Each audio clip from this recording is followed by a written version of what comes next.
Hi, this is Keith from Lands of Grooves, and today we're going to be taking a look at a new, old Smith & Wesson. We're going to be taking a look at it. It's new to me, and it's relatively low usage, but I happened to run across a Smith & Wesson Model 19-3, and that's the K-frame chambered in 357 Magnum. So we're going to take a look at that. And we're going to do some comparisons and take a look at a few other weapons I have out here compared. This gun, its manufacturer serial number was 7K23366. And the best I can find on it was manufactured somewhere around February to April of 1975. I purchased this gun from a friend of mine who it was his uncle's, and it had sat a long time in the box. So he'd taken good care of it, however. But we're going to take a look at it in just a second.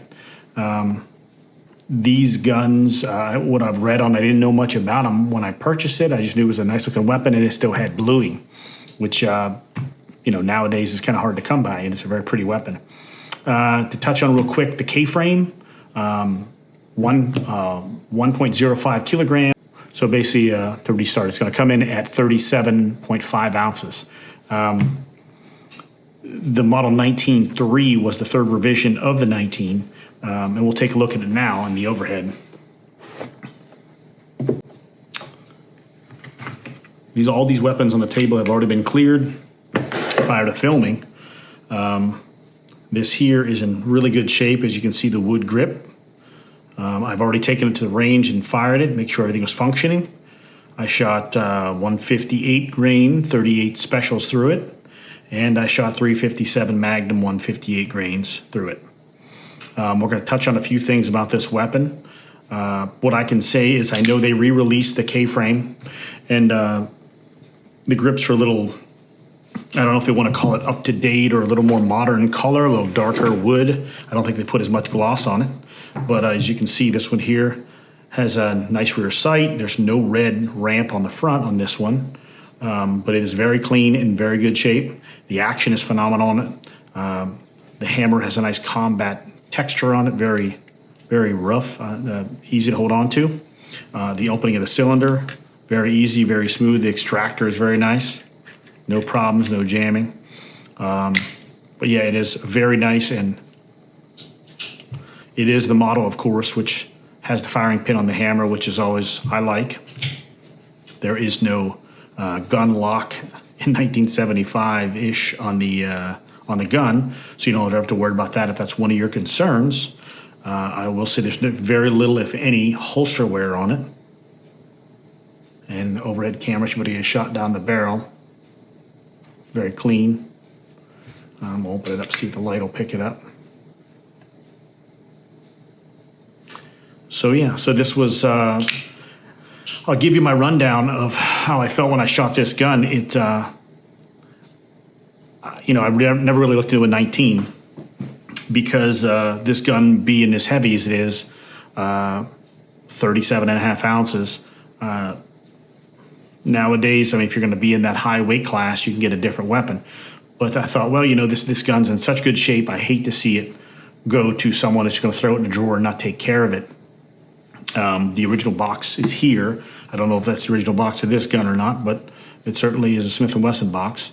But anyway, I purchased the gun. I traded a Glock Model 43X for it that had already been altered and spring kits and things such as that with some Shield Arms mags, the high-capacity mags. It was a great gun, but again, I wanted this 19 more. So doing the numbers on it, it was just about a break-even situation, but I did prefer to get a gun that actually is just about as old as I am. So I wanted this weapon. So anyway, after taking it to range, I shot it, and I found out something very interesting. In the overhead, you'll be able to see that I also have a Model 686 right here. This gun is a phenomenal shooter. It's in stainless. It basically is the same setup in 357 Magnum, 6 rounds. It just comes in, I believe, a little heavier at 39.5 ounces for the 686. So, and they're both 4-inch barrels. The overhead, you'll be able to catch that. But this is, I believe, this also doesn't have a lock on the mechanism. But I've never had any problems with the 686. It is a great training tool. I think it has the red ramp, the more modern setup on it. Still the same kind of hammer when you see it cocked. Firing pin still on the hammer. It's just a little beefier frame. But yeah, this gun has been great, the 686. After reading a bunch of information about the Model 19, there have been things out there in the forums, and being the gun so old, it's hard to find true Smith & Wesson paperwork on it. Wasn't with it.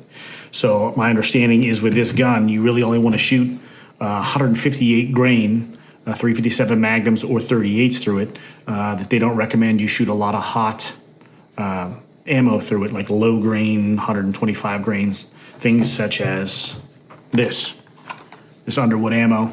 This is a 38 Special Plus P, 125 grain, 1250 feet per second, jacket hollow point.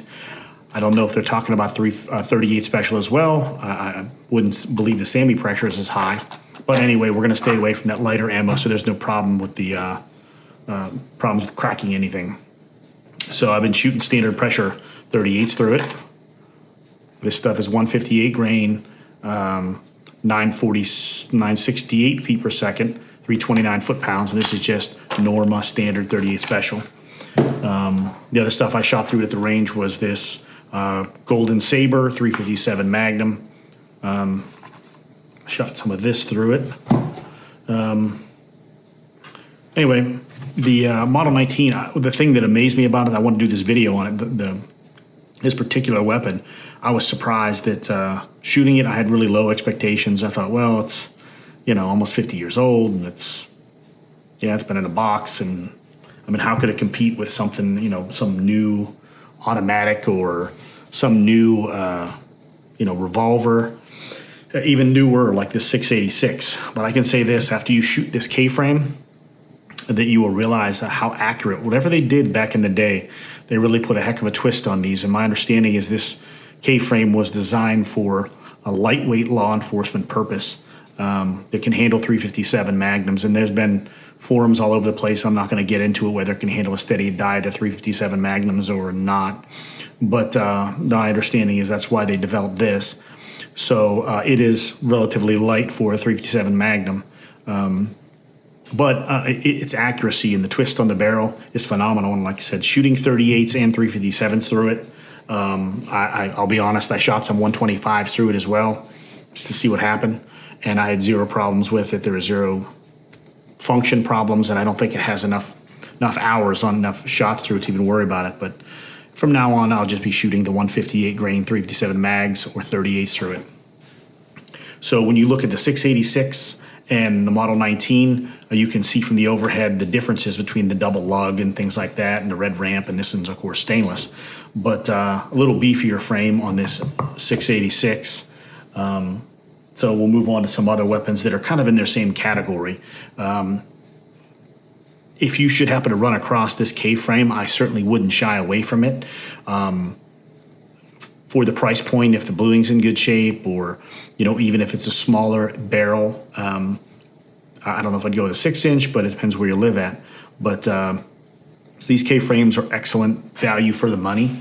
If you run across one that's clean, and whether it has the box or not, if someone's maintained it and you try the action out, I certainly wouldn't steer away from them, especially if you get a good deal, because these 686s are the price is up on them right now. If you buy a new one, you could be $950, high price on these new stainless Smiths. Where if you run across something like this that does the same job for $300, $400, maybe $500, why not buy the K-frame and have no problems, and you have less into it, half into it, and you don't have to worry about it. The holsters are very available. So so I would certainly consider the Model 19, and I can just speak for the 19.3. I've had no troubles with it. I put maybe 200 rounds through it, 38s, 38 plus P, 357 Magnum, and it is extremely accurate. The action's still smooth, and like I said, there's not a lot of use on it, but after all this time, the wood has held up well. A very, very clean example of the overhead, a K-frame Model 19-3, and it is in very good shape. Very clean. So we'll set this aside. We'll cover a few other weapons. When you're looking at 357 Magnums, of course, you cannot overlook some of the Colts. And the Python, of course, being a larger weapon. If you're going to have 6 rounds of 357 Magnum, I certainly wouldn't look by the King Cobra. The King Cobra is, of course, smaller and lighter. I think it's like 25 ounces, somewhere on there. But it holds the same capacity as both those two. And, of course, you've got a shorter barrel on this particular model, but you can get a longer barrel. I will say that this is an extremely stout gun. The action is phenomenal on it. And this is probably one of the better actions on the table. I would say if I had to rate between these three, it'd go the Colt, the Model 19, and the 686, single or double. So this is an excellent gun, and you can carry this one. But the 19 for home protection, if you run across a deal on one, I would certainly consider it. And the other one I put on the table mainly just to compare some of the weights on these. This is the Model 360 PD, chambered in 357 Magnum with the scandium and alloy parts. It is extremely light. I want to say it comes in around 10 or 11 ounces. It weighs next to nothing. However, this gun, not enjoyable to shoot at all. If you're actually going to take it to the range and you're not just going to carry it on your person, then I would suggest one of these other weapons on the table. If you are going to strictly carry it and you're fine with a 5-round capacity, I would not look by the 360 PD. It is a phenomenal gun. It's just hard to hold on to. And if you need it, you don't have to run the 357 Magnums in it. You can actually run, it says any bullet greater than, I think it says 120 grain. So, so anything larger than the 120 grain, you'll be fine with this. You won't push out the steel insert in the barrel. It's right here. So yeah, these are great for personal protection. But again, the Model 19, it's a really surprising gun. I don't think I'd have done this video had I not taken it to the range and see how accurate it was in comparison to some of these other guns. And that's even shooting one of my Blackhawks. All these guns have been cleaned and cleared. So, but yeah, even my Blackhawk with the spring kit in it is a phenomenal gun. Love to shoot it. Takes a little longer to reload than I would like, of course. But it is a great weapon. But as far as going to the range, if you want to have an enjoyable day or take a new shooter, this 19, I think as far as everything on the table, meets the bill, absolutely. 38 specials in it. Just go to the range, enjoy your day. It doesn't cost an arm and a leg. Take this K-frame out. Or if you already have the 686, no problem, same thing. A little heavier gun, a little nose heavy. But yeah, so we'll wrap this video up and move some of these aside, and we'll do a closing shot with the Model 19-3. Serial number was, I think I already got it earlier, 7K23366. And anybody, if you should happen to have the book out there that lists 7K23366, if my dates were off, please post it in the comments below. Best I could find out, it was maybe February to April of 75. So let me know, and that'd be great. I really would appreciate it. And again, thank you all for watching.